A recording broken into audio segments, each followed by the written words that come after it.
Do you have the brass for the ask? I remember my grandfather, who ran a general store for 45 years, working 14 hours a day every day but Christmas. On Sunday afternoons, we'd head over there for Sunday afternoon dinner, the only 2 hours he would take off during the entire week. And he'd be sitting in a lawn chair beside my dad talking about entrepreneurship and raising families and all this other good stuff. And from time to time, he'd come out with that one-liner. He'd say to us, he'd say, "Boys, do you have the brass for the ask?" And I remember going to Tony Robbins' Mastery in Kona, Hawaii years and years ago, the fire walk, the whole 9 yards. And one of the things I wrote down that Tony Robbins kept saying over the 15 days, in this room of elite top 1% achievers, he kept saying that the quality of your life is the quality of the questions you ask yourself.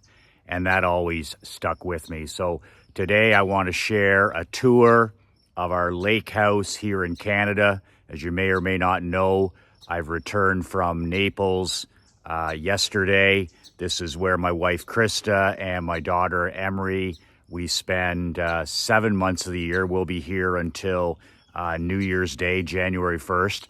Not a bad place to spend the spring, summer, and fall. We love the seasons. And then when winter comes in the new year, we head south to Naples. So we trade an ocean for a lake. But I want to tell you the story about this lake house. It's an incredible story about the brass for the ask. This building would not exist if I hadn't taken my grandfather's advice, if I hadn't taken Tony Robbins' advice. None of this would have happened. I'm going to share that story with you today. So you can download a free copy, by the way. It's in the comments below of my brand new book, 5 Ways to Unfuck Your Life in the Next 30 Days. If you need to get your shit together like I have from time to time, you can download the book and it'll help you get the job done. It's free. There's nothing else to buy. brassballsvideos.com. It's 22 pages, no fluff, no filler, no BS, just the 5 ways I've used to get my life turned around on several occasions, and it'll do the same for you. If you need some help in that area, just click on the link below, put in your email, and I'll send you a digital copy of the book for free within 5 minutes. So this cottage never existed 11 years ago. This will be our 11th summer out here at the lake. I bought this property 21 years ago on a bet. We were actually next door here, and we were renting this little cottage that you can't see next door. My wife Krista and I, we weren't married at the time. We were dating. We didn't have any money. We were renting the cottage for 1 week. That was our vacation. And I remember this lake house here was an old cottage at the time. It was just a cottage that you could use for 2 seasons. There was no heat. There was no water. You had to get your water from the lake. And I remember sitting over at this little cottage behind me over here that my friend still owns to this day. It's over 150 years old. And I would look over here. I was sitting on the deck. It was the only vacation I took all summer because I was working for my dad at the time. So I would come out here after work, and I would sit, and I remember I was reading the book, The Art of the Deal. I was reading Trump's first and only book that I've read, The Art of the Deal, one of the best business books I ever read because he actually wrote it. It wasn't ghost written like these other ones. So I remember sitting over there day after day reading that book, and Trump was saying, you know, if you're going to dream big, if you're going to think big. If you're going to think big, and have the brass for the ask. And I was sitting over there, and I was watching the family that owned this place, and it was an old cottage. And I asked my neighbor over here, who I was renting from at the time, I said, would that guy next door, would he ever be interested in selling his cottage? Because this was beyond belief to me. Like, I was sitting here And I was like, wow, who lives on a lake like this? You look 4 miles up the lake. Like I was listening to the family next door. He had 4 young children. And I was like, would a guy like that ever think of selling that property? And my neighbor said, there's no way. There's no way he would ever sell that property. There's no way that he would ever give up this lake. And by the way, you look 4 miles straight up that lake. This lake is 4 miles long. My office upstairs looks 4 miles up the lake, and it's 1 mile at its widest. So 4 miles long. We look up, we have a sandy beach on the other side here, and it's about 1 mile wide. So I sat there, and for a couple days I said, oh, it's too bad that guy would never consider selling that place, because I could see myself, down the road marrying my wife. I could see myself out here with a family. It's 5 minutes from our town. I'm like, this is an incredible lifestyle. My eyes were just open that, renting next door here. So I sat there for a couple of days, and I continued to think about what my grandfather said. Do you have the brass for the ask? And thinking about Tony Robbins, what he said, the quality of our life will be the quality of the questions that we ask ourselves. And then I was just thinking about, Zig Ziglar said, if you don't ask, the answer is always no. If you don't ask, the answer is always no. And there's my office right up in there. That was my dream. That was my dream 15 years ago before we built this place. That was my dream. When we finally did buy it, that was my dream. So I said to, I was sitting there one day reading the last part of the book, and I said, fuck it. I said, what are you doing? Go over there, speak to the man, plant a seed. It's like recruiting hockey players. Whether you're going to get the player or not, it's about recruiting. It's about planting seeds, like a prospect or a potential client or a customer or a recruit or your future wife it's all about planting seeds. But if you don't ask, the answer is always no. So I just sacked up and I said, you know what? I need to have the brass for the ask, or I'm not going to have any of these things that I want in my life. I was living in a tiny apartment in town, a little 1-bedroom apartment, and I just had this dream of someday living out here at the lake. But it was going to remain a dream if I didn't have the brass for the ask. So I took my grandfather's advice. I took Tony Robbins' advice. I took, Zig Ziglar's advice. And I walked over, and the gentleman that owned this place, he was a lawyer in Toronto, and they would drive here on the weekends. So I walk over, and this was in August of the summer. And I remember he was out cutting his grass, and I walked over, and he shut off the lawnmower. And I said to him, I introduced myself. I told him that I was renting the cottage here next door. Here's the actual cottage that we rented. My friend Tom Burns and one of my mastermind members lives beside there, but that's the little rustic cottage that Krista and I rented for that 1 week 20 years ago. So I said to I introduced myself, and we did a little bit of small talk, and then I said to him, I said, listen, I said, if you ever consider selling this place, please give me a call. I said, I'm a friend of Tom's. I live in town. I'm in the insurance business. I'm a local guy. If you ever are interested in selling this property, let me know. And I gave him my business card. I gave him my McLean Insurance business card. And he said, well, this is a family cottage. There's no way that we would consider it, but it was great to meet you. And the brass for the ask. So fast forward 3 more weeks, and I'm in working for my pop in the agency in town. And lo and behold, the phone rings at the agency. And, we got 16 lines in there, and I thought it would be another quote or something. And the guy reintroduces himself, and he said to me, I'm Tom Burns' neighbor. And is this Michael McLean that I met out at the lake? And I said, yes, it is. And he said, would you still be interested in purchasing our property on the lake. And I was like, wow, is this for real? Is this like for real? And he said, yeah, he said, you know, admittedly, he says, I'm going through a separation right now. My wife and I are separating. We're going back to Toronto. And he said, I'm looking to sell this property. And I was like, I'll be right out. Are you out there? He said, I'm out at the lake now. I literally grabbed my dad, and we drove the 5 minutes out here to the lake. And I remember standing on the lawn over here, and it was the old structure. And he came out and he said to me, he said, I want $250,000 for it. It was a 2-season cottage, you know, and this is going back 20 years. And I was like, geez, I don't know, like that's all I would be able to get as a mortgage. I mean, I was working for my dad, making 30 grand a year to start. So I was just starting my career in the insurance business. And I looked at my dad, and then my dad and I went up the road a little bit for a second, and I asked my dad, I said, what do you think, Pop? What do you think about this? He said, son, he said, you know, I love real estate, right?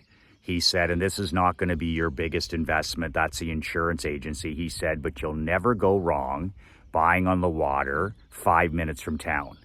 And he said, if you like this, if you want to live on the water, if you want to eventually build a cottage here or a lake house, he said, you can't lose. You can't lose with this. He said, you have a motivated buyer. He said, I would counter at 225. And he said, be candid with the guy. That's all you're going to be able to get is 225. You know that from a bank. So he said, tell him your situation. Tell him, you know, this is what you can do. And it was turnkey, by the way. Like he said, listen, I'm not taking any of this with me. The lawn tractor, the knives, the forks, the bedding, the furniture, it all goes.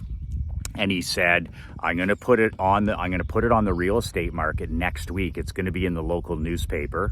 This is going back 20 years. And he said, and you know, the realtor will be 5% commission. So he said, if we can do a private deal, that would be advantageous to all of us. So my dad, I said, I'm going to go for it. I said, are you kidding me? I had the brass for the ask. I got this guy thinking, and all of a sudden his life changed. And this guy had to sell. So I remember coming down and walking down one more time. And I said, I said, I love your place. I love that it's turnkey. I said, I'm just getting started in business. I said, I can't pay you 250 grand. I said, the best I can do is 225.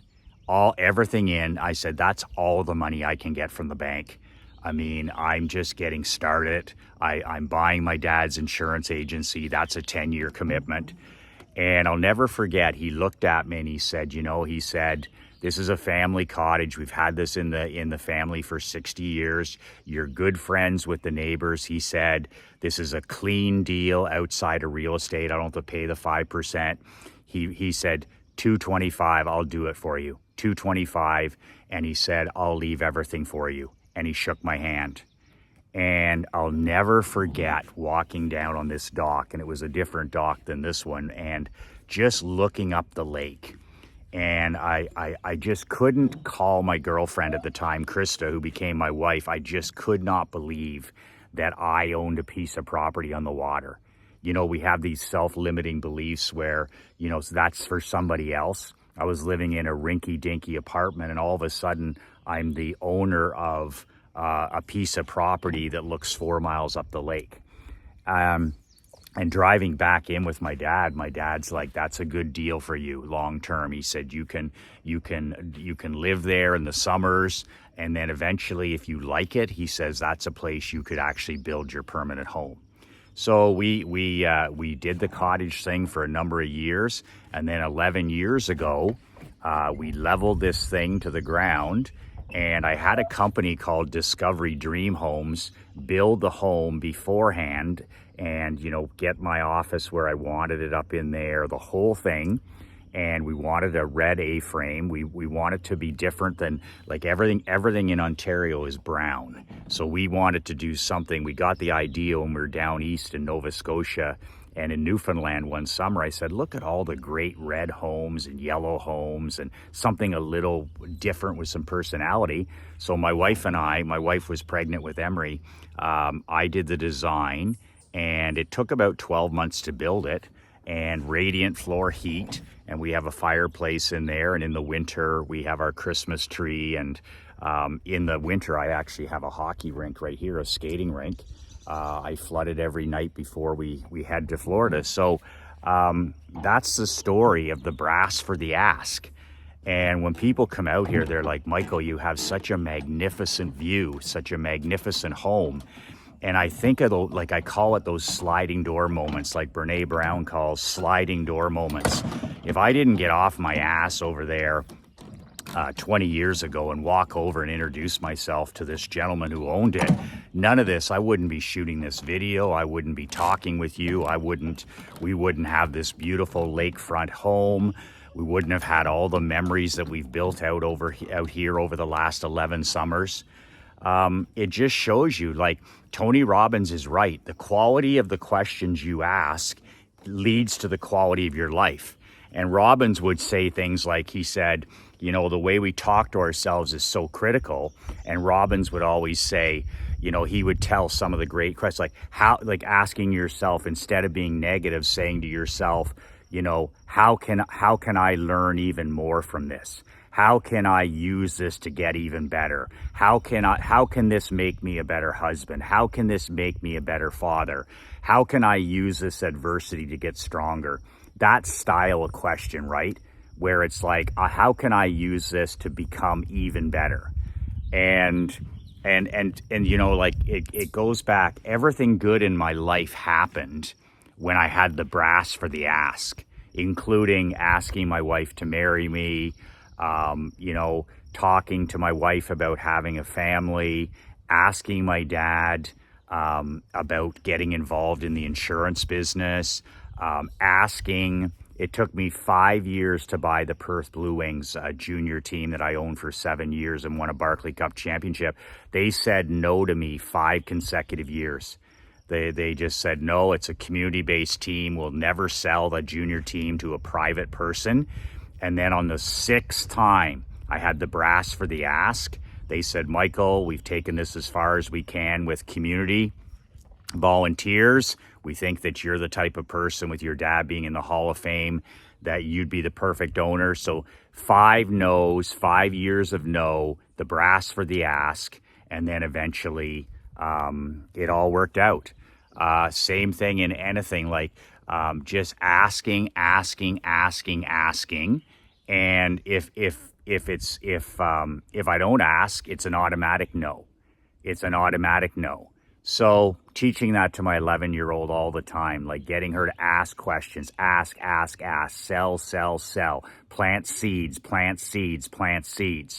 But all the good stuff in life, helping other people, you know, the wonderful people you can attract into your life and your business, it all goes back, as far as I'm concerned, into the brass for the ask. We've got to have the mental toughness. We got to have the emotional toughness. We have to have the physical toughness. We have to have the spiritual toughness to ask for the things that we want in life. And if we do not ask, then it's our own fault, because the answer will always be no. The brass for the ask. So I hope you enjoyed this tour. I'll give you a tour later on this summer of in the indoor and where my office is. Our boat arrives in the next and jet ski in the next few days. So I actually sit right there hour after hour. That's where I do my reading with my cup of coffee. That's where I do my copywriting with my MacBook. And that's where, you know, that's where I sit and read most of the summer. I don't, we use the boat a little bit. We tube and water ski behind the jet ski. But that's where I spend most of my time, weather permitting. If it's raining out, I go upstairs into the A-frame and And that's not a bad view for writing. So all of it, none of it would have happened. None of it would have happened if I had sat over there and took, people are going to tell you all the time, oh, no, don't bother. They'll never sell. They'll never change their business. They'll never, ever become a customer of yours. They'll never be a client. And that's just repellent. Instead, when you have the brass for the ass, you actually make yourself magnetic to winning. You make yourself magnetic to money. You make yourself magnetic to abundance. And that's when you have the brass for the ass. And that's my message for today. It just scares me to think the sliding door moments when I met my wife, when I bought this property, when I bought other properties. I did it trembling, but I did it. That's the secret. Do it trembling if you must. Just do it. When we get to the end of our lives and we meet our maker, in my opinion, and I've talked to lots of people, both my mom and dad are in their 90s now, and my dad always talks about, he said, I don't have any regrets. I only have a handful of regrets, son. But he says, the only regrets I have in 90 plus years on this earth, he said, the only thing I really regret are the things that I did not try. And he said, there's not many. He goes, I had that brass balls attitude. I had that brass for the ask. If I wanted something, I went after it. I burned the ships. If I did something, I went all in all the way. There was none of this playing not to lose. It was play to win, play offense all the time. And he says, the handful of regrets I do have, and you'll have them when your day comes on your deathbed, the only thing that you'll really regret, he said, are the things you didn't try.